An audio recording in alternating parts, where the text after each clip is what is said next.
പാചകവാതക പ്രതിസന്ധി രൂക്ഷമായതോടുകൂടി സംസ്ഥാനത്തെ ഹോട്ടൽ കാറ്ററിംഗ് മേഖല വലിയ പ്രതിസന്ധിയിലൂടെയാണ് മുന്നോട്ട് പോകുന്നത്. പാചകം പൂർണ്ണമായും പാചകവാതക സിലിണ്ടറിൽ നിന്ന് വിറകടുപ്പിലേക്ക് മാറിയിരിക്കുന്ന സാഹചര്യമാണ് നിലവിലുള്ളത്. ഞാനിപ്പോൾ ഉള്ളത് തിരുവനന്തപുരത്താണ്. ഇവിടെ കിള്ളിപ്പാലം കുമാർ കഫേ എന്ന് പറയുന്ന റെസ്റ്റോറൻറ്റിൻ്റെ പാചക സ്ഥലത്താണുള്ളത്. ഇവിടെ ഇത്തരത്തിലൊരു പാചക സ്ഥലം ക്രമീകരിക്കേണ്ടി പോലും വന്നു അല്ലേ ഈ ഒരു സ്ഥിതിവിശേഷം വന്നതിലൂടെ? കാരണം നമ്മൾ ഫുൾ ഗ്യാസിലാണ് കുക്കിംഗ് ചെയ്തുകൊണ്ടിരുന്നത്. പെട്ടെന്ന് ഈ ഒരു അവസ്ഥ വന്നു കഴിഞ്ഞപ്പോൾ കാരണം ഈ കുമാർ കഫേനെ ഡിപ്പെൻഡ് ചെയ്ത് ഒരുപാട് ആളുകളുണ്ടെന്ന് ഇപ്പോൾ ഈ അവസ്ഥ വന്നപ്പോഴാണ് മനസ്സിലായത്. അപ്പോൾ നമുക്ക് അവിടെ ഫുഡ് കൊടുക്കേണ്ടി വന്നപ്പോൾ ഇങ്ങനൊരു ഓപ്ഷനേ ഉള്ളൂ, വിറകിൻ്റെ ഓപ്ഷനേ ഉള്ളൂ. അപ്പോൾ അത് ബുദ്ധിമുട്ടുണ്ട്. വിറക് കിട്ടാനും ഇപ്പോഴത്തെ സിറ്റുവേഷനിൽ അങ്ങനെ എല്ലാ തരത്തിലും ബുദ്ധിമുട്ട് അതിജീവിച്ചിട്ടാണ് മുന്നോട്ട് പോകുന്നത്. ഏതെങ്കിലുമൊക്കെ വിഭവങ്ങൾ കുറയ്ക്കേണ്ട ഒരു സാഹചര്യം നിലവിൽ ഇപ്പോൾ ഉണ്ടായിട്ടുണ്ടോ, അതോ ഇനി വരും ദിവസങ്ങളിൽ അങ്ങനെ ഒരു തീരുമാനത്തിലേക്ക് പോകുന്നുണ്ടോ? ഇപ്പോൾ നിലവിൽ പരമാവധി മെനു കണ്ടിന്യൂ ചെയ്യാൻ ശ്രമിക്കുന്നുണ്ട്. എങ്കിലും മീൽസിൽ 2-3 ഐറ്റം പായസം അങ്ങനെയൊക്കെ ഒഴിവാക്കേണ്ടി വന്നു. കാരണം നമുക്ക് ടൈമിൽ എത്തിക്കാനായുള്ള ബുദ്ധിമുട്ടാണ് മെയിൻ. ഗ്യാസ് എന്ന് പറഞ്ഞാൽ നമുക്ക് ടൈം കീപ്പ് ചെയ്യാൻ പറ്റും. വിറക് നമുക്ക് അങ്ങനെ ഒരു ടൈമിംഗ് മാനേജ്മെൻറ്റ് നടക്കില്ല. എന്നാലും പരമാവധി ബിരിയാണിയൊക്കെ നമ്മൾ കൊടുക്കാൻ ശ്രമിക്കുന്നുണ്ട്, പരമാവധി ഐറ്റംസ് കൊടുക്കാൻ ശ്രമിക്കുന്നുണ്ട്. ആളുകൾ അത്രയും വരുന്നുണ്ട്. കാറ്ററിംഗ് ഓർഡറുകളൊക്കെ പലയിടങ്ങളിലും കുറഞ്ഞു തുടങ്ങിയിട്ടുണ്ട്. അപ്പോൾ ഇവിടെ കാറ്ററിംഗ് ഓർഡറിൻ്റെ സാഹചര്യം എന്താണ്? നമ്മൾ പരമാവധി ഫുഡ് ഓർഡറുകൾ കുറവാണ് എടുക്കുന്നത്. കാരണം നിലവിൽ ഇവിടെ വന്ന് കഴിക്കുന്ന കസ്റ്റമേഴ്സിനെയാണ് മെയിനായിട്ട് നമ്മൾ ശ്രദ്ധിക്കുക. കാരണം അവർ പല സ്ഥലത്തു നിന്നാണ് ദൂരെ നിന്ന് വരെ ഇവിടെ വന്ന് കഴിക്കുന്നുണ്ട്. അപ്പോൾ നമ്മൾ കൂടുതൽ അങ്ങനെയാണ് നോക്കുന്നത്. പരമാവധി ഫുഡ് എത്തിക്കാൻ ശ്രമിക്കുന്നുണ്ട്. ഈ പ്രതിദിനം എത്ര ഗ്യാസ് സിലിണ്ടറുകളാണ് നിങ്ങൾക്ക് ആവശ്യമായി വേണ്ടി വരുന്നത്? ഇവിടെ ഒരു 25-30 സിലിണ്ടർ ഡെയിലി യൂസാണ്. കാരണം ഇവിടെ അലാക്കാട്ട് കിച്ചണുണ്ട്, അല്ലാതെ കിച്ചണുണ്ട്. അപ്പോൾ അത്രയും 2 കിച്ചണിലേക്ക് ഇത്ര ഗ്യാസ് പോകാമെന്ന് പറയുമ്പോൾ നമുക്ക് ഗ്യാസ് ഇല്ലാത്തതുകൊണ്ട് സ്റ്റാഫുകളും കിട്ടാനില്ല. ഈ വിറകടുപ്പിൽ അങ്ങനെ പഴയ കാലത്തിൻ്റെ ഉള്ള ആളുകളൊന്നും ഇല്ലല്ലോ ഇപ്പോൾ പുതിയ സ്റ്റാഫുകൾ ഗ്യാസിൽ എളുപ്പത്തിൽ ചെയ്യാമെന്നുള്ള അതാണ് പലരും വരുന്നത്. അപ്പോൾ അങ്ങനെ വലിയൊരു വിഷയം തന്നെയാണ്.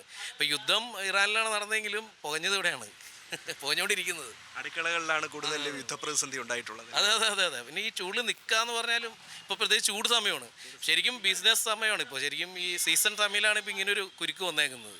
അപ്പോൾ എല്ലാ മേഖലയിലും ബാധിക്കാനുള്ള ചാൻസ് കൂടുതലാണ്. ഇവിടെ ഇപ്പോൾ എന്തൊക്കെ വിഭവങ്ങൾ ഈ വിറകടുപ്പിൽ തയ്യാറാക്കുന്നുണ്ട്? ഇപ്പോൾ നമ്മൾ മീൽസിൻ്റെ എല്ലാ ഐറ്റംസും ഇവിടെ ഈ വിറകടുപ്പിലാണ് ചെയ്യുന്നത്. അതെ അതെ. ബ്രേക്ക്ഫാസ്റ്റും അതുപോലെ ബിരിയാണി, പിന്നെ വൈകുന്നേരത്തെ ചിക്കൻ പരട്ടൊക്കെ നമ്മൾ വിറകടുപ്പിൽ തന്നെയാണ് സെറ്റ് ചെയ്യുന്നത്.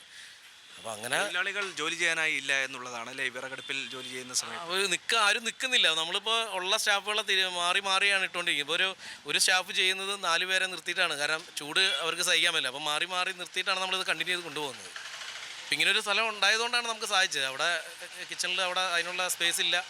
അപ്പോൾ അങ്ങനെ ഒരു ബുദ്ധിമുട്ടുകളൊക്കെ ഉണ്ട്. അപ്പോൾ ഈ നമുക്കിപ്പോൾ പാർട്ടികളും ഒക്കെ മാറി നിന്നാലും ഇങ്ങനെ ഒരു അവസ്ഥ വരുമ്പോൾ നമ്മൾ തന്നെ സ്വയം പ്രതിരോധിക്കുന്ന കാലം കൂടിയാണ്. ഈ ഇഫ്താർ സംഗമങ്ങൾ കൂടുതൽ നടക്കുന്ന സമയം കൂടിയാണ്. അപ്പോൾ അവിടെയും ഒരു ബുദ്ധിമുട്ടൊക്കെ ഉണ്ടോ? പിന്നെ അങ്ങനെ ഒരുപാട് വെളുപ്പിനൊക്കെ നമ്മൾ 24 hours റെസ്റ്റോറൻ്റാണ്. അപ്പോൾ നമുക്ക് ഫുഡ് ഐറ്റംസ് കുറവാണ്. അപ്പോൾ ലഭ്യത കുറയുമ്പോൾ ഈ ഈ ഇഫ്താർ ടൈമും കൂടിയാണ്. അപ്പോൾ ഈ സമയത്താണ് ഇങ്ങനെ ഒരു പ്രസിദ്ധം തോന്നുന്നത്. അപ്പോൾ അതിന് ഡിപ്പെൻഡ് ചെയ്ത് നമുക്ക് പൊരുതി നിൽക്കാൻ എളുപ്പമല്ല. അപ്പോൾ എല്ലാവരും മെയിൻ ഫുഡിൻ്റെ ഡിപ്പെൻഡ് ചെയ്യുമ്പോൾ നമുക്ക് ഒത്തിരി വിഷയങ്ങളുണ്ട്. തീർച്ചയായും അദ്ദേഹം പറഞ്ഞതുപോലെ തന്നെ ഇറാനിലാണ് യുദ്ധം നടന്നതെങ്കിലും അത് ആ ഒരു പ്രതിസന്ധി ബാധിച്ചിരിക്കുന്നത് ആളുകളുടെ തീന്മേശയ്ക്ക് മുൻപിലാണ്, അടുക്കളകളിലാണ് എന്നുള്ളതാണ് യാഥാർത്ഥ്യം. അതിൻ്റെ ദൃശ്യങ്ങളാണ് നമ്മൾ ഈ കാണുകയും ഒക്കെ തന്നെയും ചെയ്യുന്നത്. വിറകടുപ്പിൽ പൂർണ്ണമായും പാചകം ചെയ്യുകയാണ് തിരുവനന്തപുരത്ത്. ഇത് ഇവിടെ മാത്രമുള്ള കാഴ്ചയല്ല, സംസ്ഥാനത്തെ വിവിധ ഹോട്ടൽ മേഖലകളിൽ നിന്നുള്ള കാഴ്ചകൾ കൂടിയാണ്. പലയിടങ്ങളിലും ഇതിനോടകം തന്നെ പാചകങ്ങൾ നിർത്തിയിട്ടുണ്ട്. ഹോട്ടലുകൾ അടച്ചുപൂട്ടേണ്ടി വരുന്ന സ്ഥിതിവിശേഷത്തിലേക്ക് കൂടി കാര്യങ്ങൾ എത്തുന്നു. നമുക്ക് ആ ദൃശ്യങ്ങൾ കാണാവുന്നത് പോലെ തന്നെ ബിരിയാണിയും ചിക്കൻ കറിയും ഉൾപ്പെടെയുള്ള വിഭവങ്ങൾ ഇതിനോടകം തന്നെ ഉണ്ട്. എത്ര നാൾ ഇങ്ങനെ ഈ ഒരു പ്രതിസന്ധിയിൽ മുന്നോട്ട് പോകാൻ കഴിയുമെന്നുള്ളതാണ് ഇവർ ചോദിക്കുകയും ചെയ്യുന്നത്. എന്തായിരിക്കും വരും ദിവസങ്ങളിലെ സാഹചര്യം എന്നത് നോക്കിയായിരിക്കും നമുക്കത് കൃത്യമായി പറയാനും കഴിയുക. സായി സൂര്യയ്ക്കൊപ്പം തിരുവനന്തപുരത്ത് അഭിജിത്ത് ജയൻ, സി മലയാളം ന്യൂസ്. ഏറ്റവും പുതിയ വാർത്തകളും വിശേഷങ്ങളും വിരൽ തുമ്പിലറിയാൻ സി മലയാളം ന്യൂസ് എല്ലാ ഡിജിറ്റൽ പ്ലാറ്റ്ഫോമുകളിലും ലഭ്യം.